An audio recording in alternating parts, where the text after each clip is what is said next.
Bienvenidos a todos. Es un honor tener esta tarde a Adriana Valdés, la directora de la Academia Chilena de la Lengua.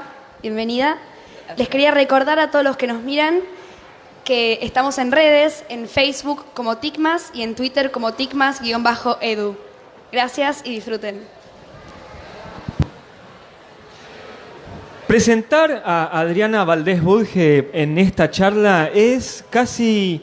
nos debería llevar bastante tiempo de la entrevista. Es un honor, es un placer, realmente me siento muy honrado de que haya aceptado participar en esta entrevista en el auditorio de TICMAS, la plataforma educativa que se presenta en la Feria del Libro, porque Adriana tiene no solo una larguísima y vastísima trayectoria como académica de la literatura y de las artes plásticas, sino que además hace muy poquitos meses, en enero, el 8 de enero, se convirtió, mejor dicho, en la primera mujer en quedar a cargo de la presidencia de la Academia Chilena de la Lengua. Y además, en la rotación que tienen año a año todas las academias chilenas, quedó también como presidenta del Instituto chileno. Con lo que toda esa presencia y toda esa injerencia va a tener una impronta nueva, y creo que es un lugar para la mujer que es muy importante. Vamos a ir hablando, yo quiero decir que antes de empezar la charla estuvimos hablando 5 minutos y ojalá que pueda en vivo tener esa charla encantadora que tuvimos recién y que logre yo sacar eso con la cámara prendida, porque realmente es una mujer encantadora.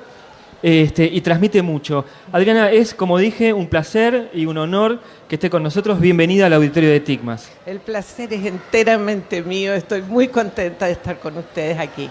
Adriana, después de una larguísima trayectoria, importante trayectoria, donde ha marcado la cultura chilena desde las letras y desde la mirada del arte plástica, llegar a la Academia Chilena de la Lengua, ¿qué significa? Llegar a la dirección significa mucho, porque la Academia es una institución que tiene 133 años y en todo ese tiempo nunca había habido una mujer directora, a pesar de que sí tenemos una proporción de un poco más del 25% de miembros que son mujeres. Pero creo yo, y lo dije, a mí ya no me tocaba este tipo de trabajo un poco por edad. Y sin embargo, teniendo la posibilidad de hacerlo, yo que me había rehusado antes, lo acepté, pero lo acepté por las otras mujeres. Porque la idea que yo tengo es que llegar a este tipo de cargos no es una cosa individual, sino que uno en cierta manera representa a todas las mujeres que han estado ausentes de las letras. Con eso, por ejemplo, yo que tengo 3 hijas, muchas nietas, y eso hace más fácil a las que vienen a animarse. Estos reductos que uno siente de repente tan remotos, para mí no lo eran. Yo era miembro hacía tiempo, había sido vicedirectora, había sido tesorera del instituto. Entonces no podía irme a mi casa simplemente a estar más cómoda. Sí podía tomar ese desafío. Lo hice por las otras, y me acordé mucho de cosas que dijeron mujeres que estaban en circunstancias parecidas. Cuando Marguerite Yourcenar entró a la Academia Francesa, ella dijo: yo siento detrás de mí un ejército de mujeres que tenían más merecimientos que yo y que deberían haber estado acá. Y yo, por otra parte, siento siempre a una monja chilena que se llama Úrsula Suárez, que escribió una autobiografía durante la colonia, y dijo que ella tenía un sueño, y que ese sueño era subir a un cerro donde había un jubileo estupendo, pero yo vi que solo los hombres subían, y yo agarré fuerza y subí. Entonces, en ese sentido, pienso que es algo interesante, más que para mí, creo que espero hacer una buena gestión y cambiar, como lo decías tú, un poco el estilo, haciéndolo más participativo y haciéndolo más abierto y más vinculado con la sociedad, pero mi idea es sobre todo por las otras. Es muy llamativo lo que dice Adriana, porque Chile tiene una poeta mujer Sí. que ganó el premio Nobel. Digo, Sí. en América Latina los Nobeles han sido históricamente hombres, pero Chile es el país que tiene a una poeta. Sí, y en eso de Gabriela Mistral fue muy poco reconocida en Chile. No sé cuánto saben ustedes cuántos de ustedes saben, quiero decir, que el Nobel lo tuvo 5 años antes del Premio Nacional de Literatura. 5 años antes del Premio Nacional de Literatura. Y a ese propósito, Nicanor Parra hizo unos versos que yo les voy a repetir porque a mí me encantan y son cómicos. Él dijo: yo soy Lucila Godoy, alias Gabriela Mistral.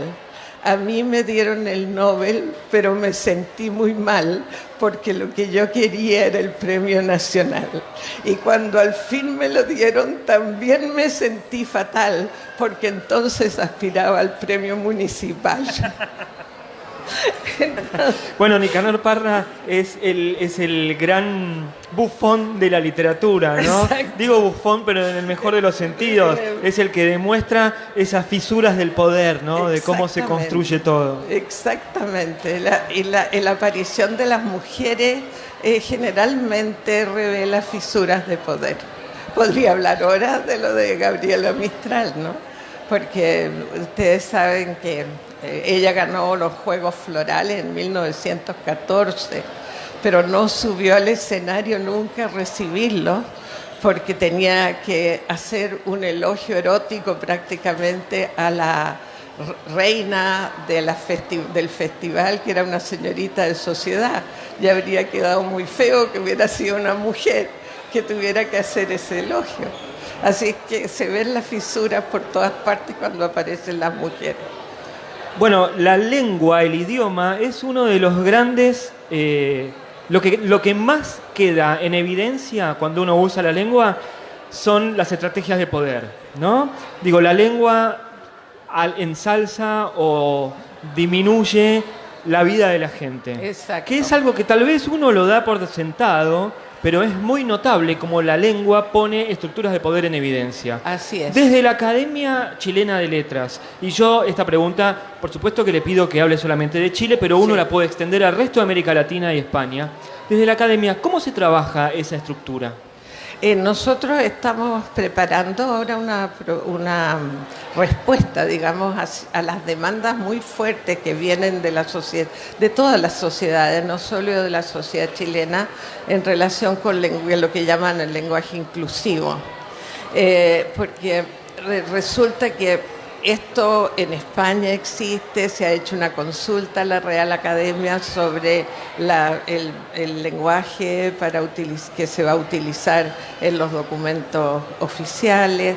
Existe, por ejemplo, una constitución bolivariana de Venezuela en que todos y todas, parlamentarios y parlamentarias, senadores, jueces y juezas, etcétera, la hacen 2 veces más larga de lo que debería ser.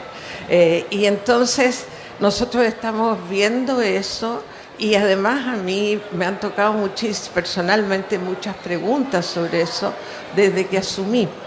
Y a mí me parece que cuando se utilizan, por ejemplo, en vez de todos y todas, todes, se está dando un testimonio por una causa, pero que no será recogido por los diccionarios hasta que no se generalice su uso, como cualquier otro tipo de expresión. Porque, bueno, yo pertenezco a colectivos, yo soy tuitera, etcétera. Sé que en ese mundo se utiliza para testimoniar adhesión a un tipo de causa, pero no está generalizado entre los hablantes. ¿Cuánto tiempo debería esperarse para que se acepte una palabra como todes o como chiques en lugar de chicas y chicos? Fíjate que eso tengo la impresión de que va a ser muy difícil que se acepte, porque en el fondo ahí hay una gran confusión entre lo que es el género gramatical y lo que es el género, digamos, como tema sociológico y etcétera. Porque si fuera por eso la silla sería femenino, la mesa también, pero el farol sería masculino.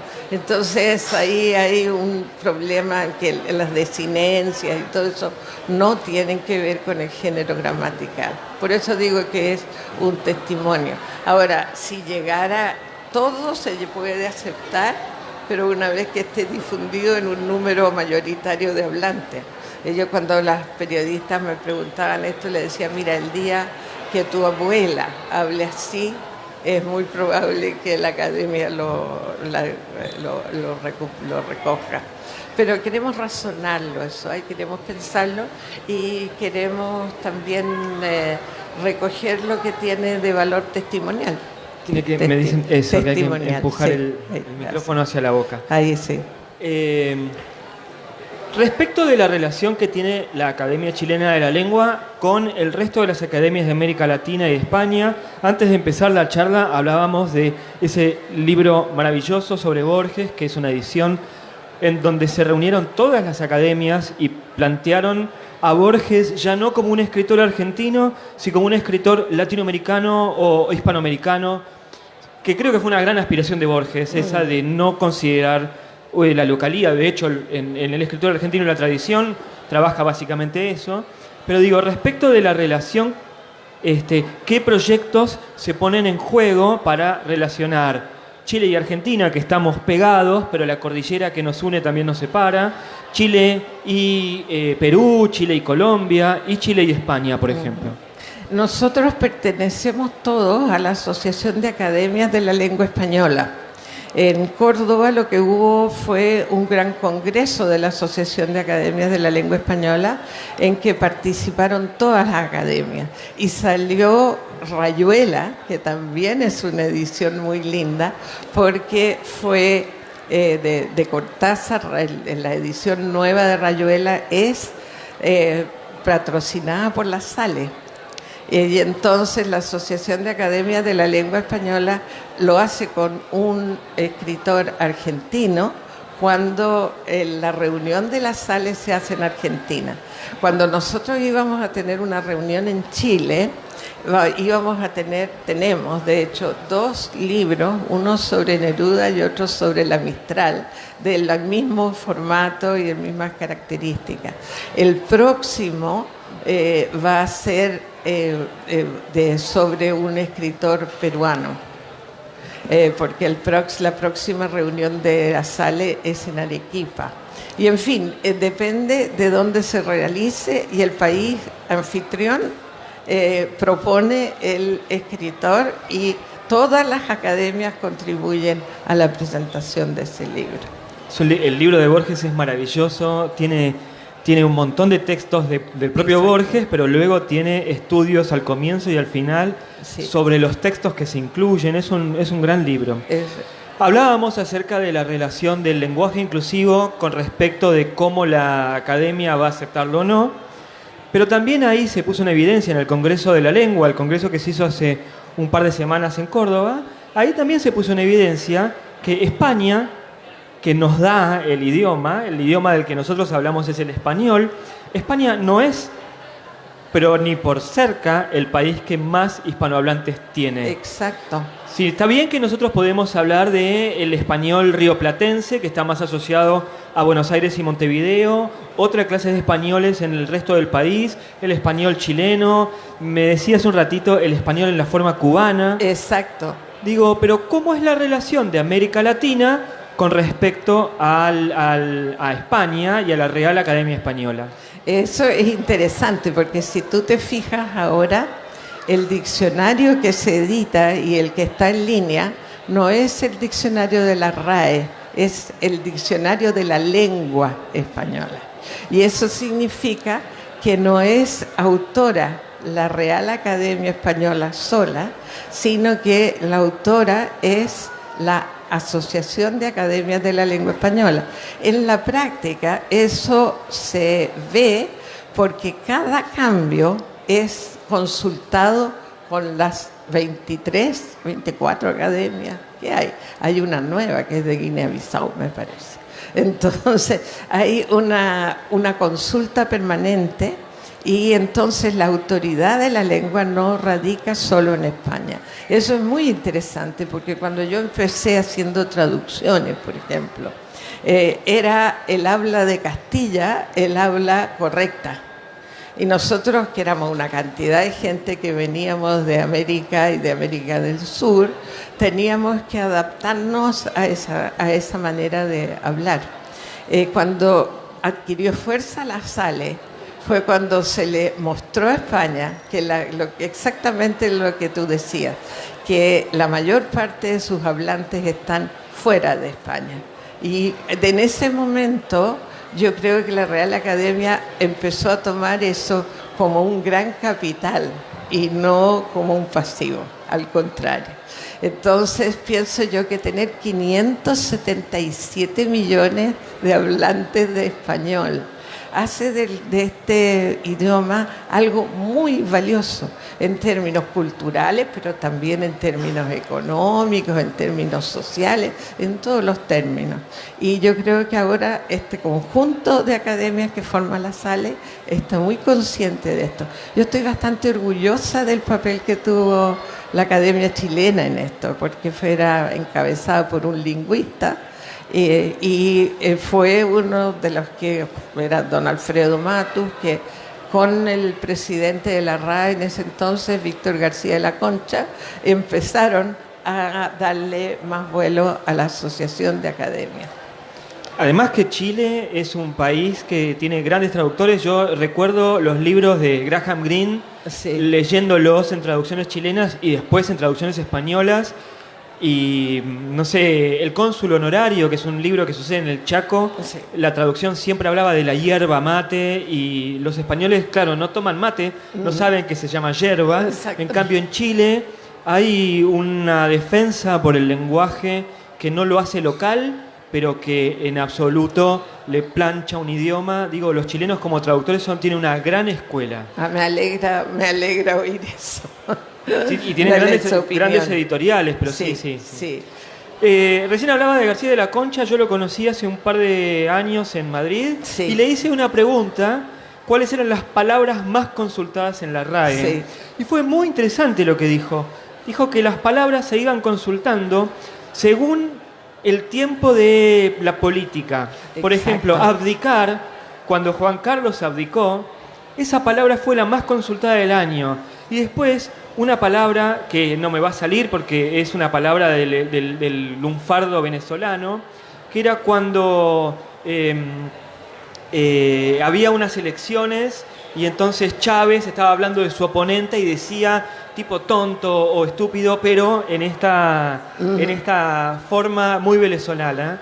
Y después, otra palabra también muy llamativa fue puto. Cuando se dijo que en el Mundial de Rusia no iban a permitir que los hinchas de México insultaran a los arqueros rivales. Parece que es una costumbre que cada vez que el otro arquero va a sacar, los mexicanos le gritan puto. Entonces dijeron que iban a hacer una denuncia y fue una de las palabras más consultadas en la RAE en 2018. ¿Cuáles son las palabras más consultadas en Chile? En verdad no sé en este momento. En este momento no tengo un registro, así que no te puedo dar un ejemplo bonito que me hubiera encantado. Pero la forma del...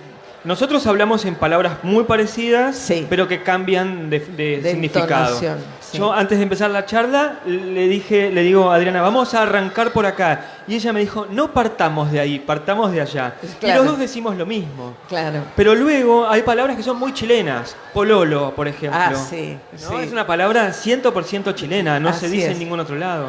¿Cómo es la relación de ese chilenismo, ese lunfardo chileno, ese lenguaje propio local en la lengua española, en la academia?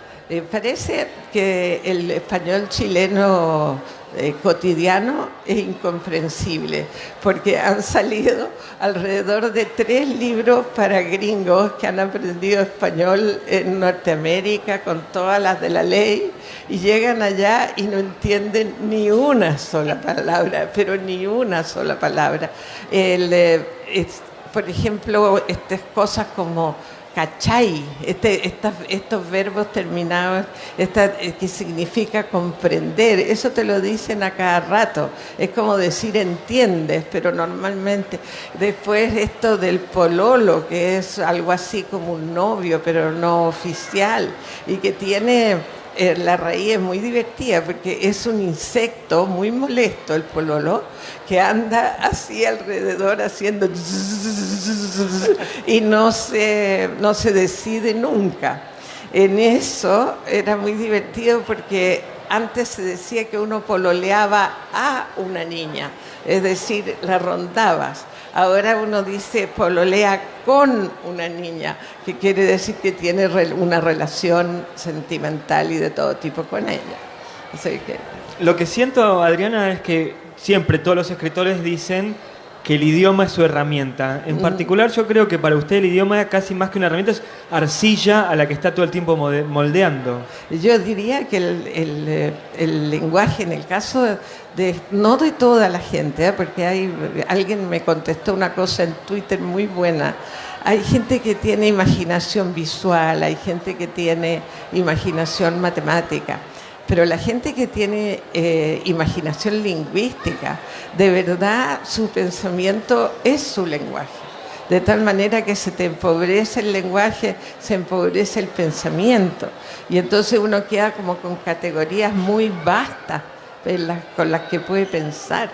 Y eso sí es bien grave, eso es muy grave cuando uno no puede. Ahora, cuando uno se instala a escribir, bueno, voy a hablar sobre el ensayo hoy día en la tarde, y la palabra ensayo es maravillosa porque quiere decir que se está intentando así, como pololeando a una idea, ¿no? Y la estás buscando por distintos lados hasta encontrar la formulación que quieres.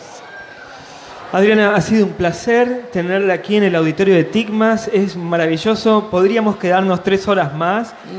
Creo que nos vamos a divertir nosotros dos durante 3 horas, pero creo que también hay mucha gente que quedó interesada con estas conjugaciones, con estas sutilezas propias del lenguaje. Un placer que haya venido este domingo al auditorio de TICMAS. Muchísimas gracias.